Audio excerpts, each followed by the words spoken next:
Assalamu alaikum dear class 4th students. I am teacher Waqar Yasin from Government UPS तरकपोरा।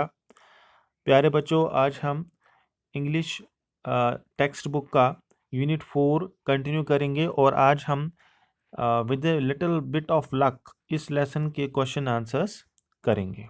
तो चलिए start करते हैं। पहले हम ग्लॉसरी देख लेते हैं। इसमें लेसन में हमने कुछ वर्ड्स पढ़े थे जो थोड़े से टफ हैं, आपके लिए मुश्किल होंगे। उनके हम मीनिंग देख लेते हैं पहले और आप उसको नोट डाउन कर लेना अपनी कॉपीज पर। पहला वर्ड है पाउंड। पहला वर्ड पाउंड है और पाउंड क्या है? The standard unit of money in the UK and some other countries.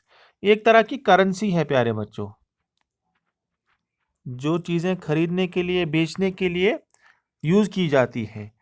कहाँ यूज़ होती है ये करेंसी? ये पैसा कहाँ यूज़ होता है?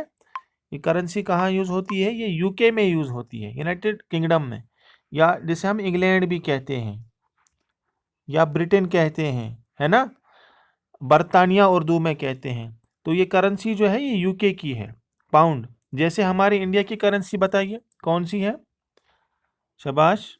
हमारे इंडिया में करेंसी है रुपी, RUPEE।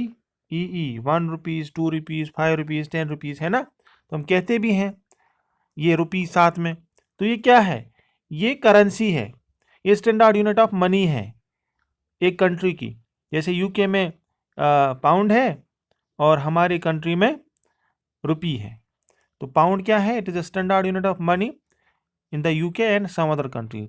बाकी कई मुल्कों में भी ये एक करेंसी के तौर पे यूज़ होती है पाउंड, और यूके में भी यूज़ होती है। दूसरे वर्ड पे चलते हैं। दूसरा वर्ड है एक्सीलेंट।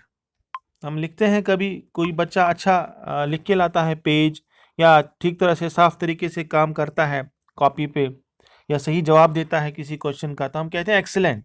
यानी इसका मतलब होता है एक्सट्रीमली गुड। आपने बहुत ही अच्छा जवाब दिया, बहुत ही अच्छी तरीके से ये काम किया, है ना, बहुत ही अच्छी तरह से नोटबुक बनाई है, या बहुत ही तरह से पढ़ाई की है, तो हम कहते हैं excellent, that is extremely good, बहुत अच्छा। ठीक है, अब हम नेक्स्ट वर्ड पे आते हैं, वेज। ये क्या है wage? A fixed amount of money that is paid usually every week to employee. ठीक है, तो ये वेज क्या है? ये फिक्स्ड अमाउंट ऑफ मनी है, कुछ पैसा होता है जो फिक्स्ड होता है, जो हम पे करते हैं किसी इंसान को जो कोई काम करे हमारे लिए।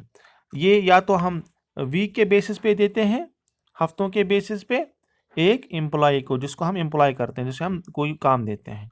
ठीक है, ये वेज होगी। जैसे कि हम अभी लेबर को देते हैं 600 to 700 देते हैं काम करने के लिए, कोई भी काम हम लेते हैं उनसे, है ना।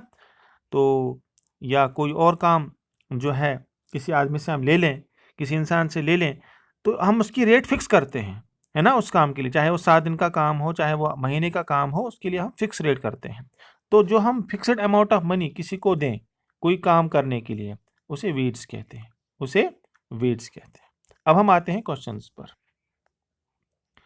आपकी टेक्स्ट बुक पर प्यारे बच्चों पहला क्वेश्चन है, वाई वॉज जो सैड? जो उदास क्यों था? तो हमने ये लेसन में भी पढ़ा, जब हम कल ये पढ़ रहे थे, ये लेसन कल हमने कंप्लीट किया, तो हमने पढ़ा जो बहुत उदास था क्योंकि उसे अपने लक से, अपने किस्मत से बहुत ज़्यादा इसको ज़्यादा परेशानी थी, इसका लक चल नहीं रहा था, और इसे कुछ ज़रूरत भी थी पैसों की, अपने ज़रूरत को पूरा करने के लिए। जैसे कि इसको अपने बेटे के लिए बूट्स चाहिए थे, डॉटर के लिए यानी बेटी के लिए फ्रॉक चाहिए था, और अपनी बीवी को, अपनी वाइफ को हॉलीडे पर ले जाने के लिए भी ये बहुत ज़्यादा पैसों की इसको दरकार थी। तो इसका आप आंसर लिखोगे इस तरह से, he could not buy boots for his son and a frock for his daughter, he had no money for a holiday, he felt helpless and sad. तो उसके पास पैसे नहीं थे खरीदने के लिए बूट्स अपने बेटे के लिए, फ्रॉक अपनी बेटी के लिए, और साथ ही साथ इसको पैसा चाहिए था हॉलिडे पे जाने के लिए, अपनी वाइफ को ले जाना था ऐसे, इस वजह से ये बेबस हो गया और ये उदास था। तो ये आप इसका आंसर लिखेंगे। अब हम आते हैं क्वेश्चन नंबर 2 पर।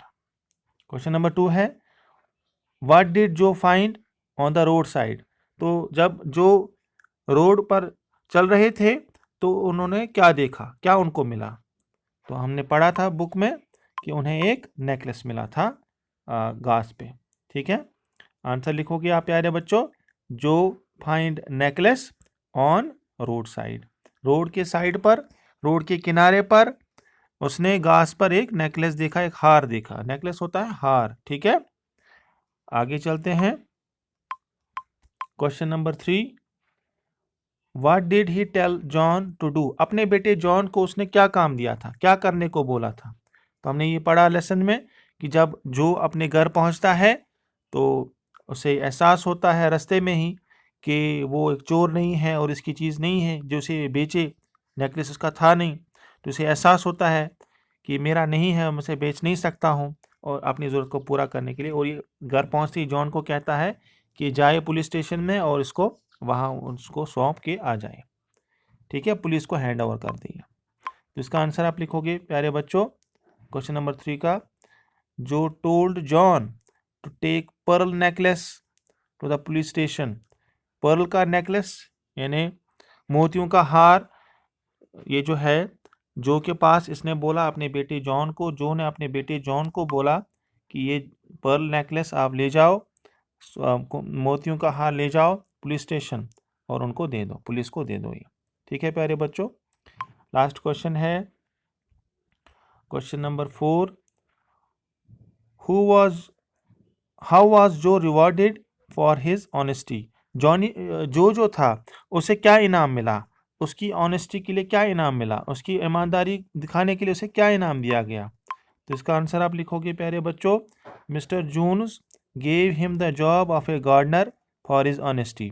जिसका ये हार था मार्था का हार था, और मार्था के जो फादर थे जून्स, मिस्टर जून्स, उन्होंने इनको जो को जो है इसका इनाम इसको दिया ऑनेस्टी दिखाने के लिए, ईमानदारी दिखाने के लिए, हार वापस करने के लिए इसको दिया एक जॉब, एक काम गार्डनर का। ठीक है, यानी जॉब मिला, काम मिला जो को, जिसकी उसे काफ़ी तलाश थी क्योंकि उसके पास जॉब नहीं था, पैसे भी नहीं थे, इस वजह से उसे जॉब की काफ़ी ज़रूरत थी। तो इसको ईमानदारी के एवज़ में, ईमानदारी के बदले, ऑनेस्टी दिखाने के बदले इसे इनाम मिला, काम मिला गार्डनर का, यानी माली का।